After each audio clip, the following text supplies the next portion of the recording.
Coucou les amis, j'espère que vous portez tous bien. Aujourd'hui, nous allons lire les histoires qui se trouvent dans notre livre Les 20 000 mots sous les mers.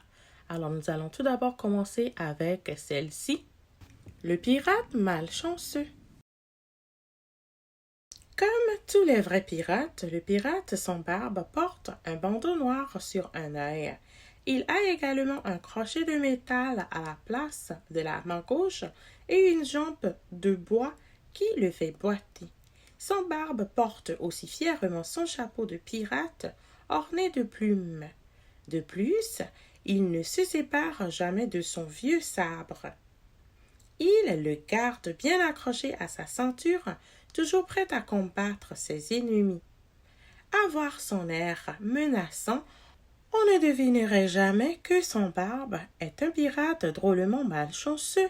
Par exemple, un jour qu'il attaquait un navire, la poudre d'un canon a mis le feu à sa barbe, et sa barbe n'a jamais repoussé. Depuis, tout le monde l'appelle son barbe. Bien entendu, comme tous les pirates, son barbe est toujours à la recherche d'un trésor.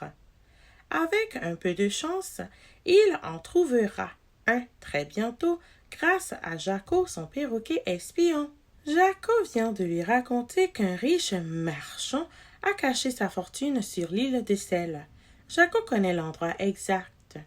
Son barbe décide alors de s'emparer du navire du marchand pour aller chercher son trésor. Le pirate et son équipage chassent les marins du marchand à grands coups de sabre et d'épée. Mais, pendant la bataille, Jacko reçoit un bon coup sur la tête. Il ne se souvient plus de rien. Son maître, évidemment, n'a rien remarqué. Le capitaine sans barbe est maintenant en route vers l'île de Sel. Mais voilà que juste avant d'aborder l'île, sans barbe s'accroche dans le gouvernail et perd le contrôle du navire. Le bateau penche dangereusement sur le côté et va s'échouer dans le sable loin du navire. Découragé, l'équipage abandonne le navire et part en chaloupe. Il ne reste plus que le capitaine et Jacko qui a perdu la mémoire. Dire que le pauvre sans barbe compte sur lui pour trouver le trésor. Sans perdre une minute, sans barbe fait monter Jacko. Sur sa tête, attrape un cordage et se laisse glisser jusqu'à la mer. Sans barbe réussit alors un véritable exploit. Malgré son crochet et sa jambe de bois, il parvient à nager jusqu'à l'île en gardant sa tête hors de l'eau. Sans barbe sort enfin de la mer. En examinant les alentours, il aperçoit l'entrée d'une grotte à demi cachée par des feuilles de palmier. Sans barbe demande à Jacko « Il est là le trésor ?» Complètement déboussolé, Jacko répond « Oui, oui, il est là !»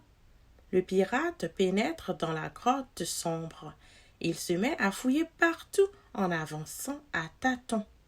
Soudain, il trébuche sur un nid de couleuvres et tombe dans une mare de boue. Après plusieurs minutes de recherche, il ressort de la grotte, bredouille. « Idiot de Jacko !» s'écrie sans barbe. « Le trésor n'est pas dans cette grotte.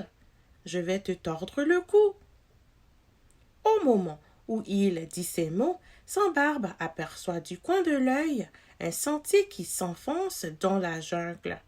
C'est sûrement par là, se dit le pirate. Il décide donc d'aller dans cette direction. Malheureusement, après 1 heure de marche pénible, sans barbe se rend compte qu'il est retourné à son point de départ. Le chemin tournait en rond. Le pirate s'énerve de plus en plus. Il donne de grands coups de pied dans le sable. Soudain, sa jambe de bois accroche un anneau de fer. « Une trappe !» Sans barbe dit à Jacko. « C'est sûrement la cachette du trésor. » Jacko répond sans hésiter. « Oui, oui, il est là !» Le pirate s'empresse d'ouvrir la trappe. Malheureusement, La cachette ne contient aucun trésor, seulement des sacs de sel. C'est donc cela la fortune du marchand, s'écrie sans barbe. Rouge de colère, le pirate malchanceux cogne sur un cocotier avec son crochet de métal. Il frappe si fort que le cocotier en est tout secoué. Une noix de coco tombe sur la tête de Jacko. Ploc! À suivre. J'espère que vous avez aimé cette histoire autant que moi, alors bonne lecture et à la prochaine. Au revoir.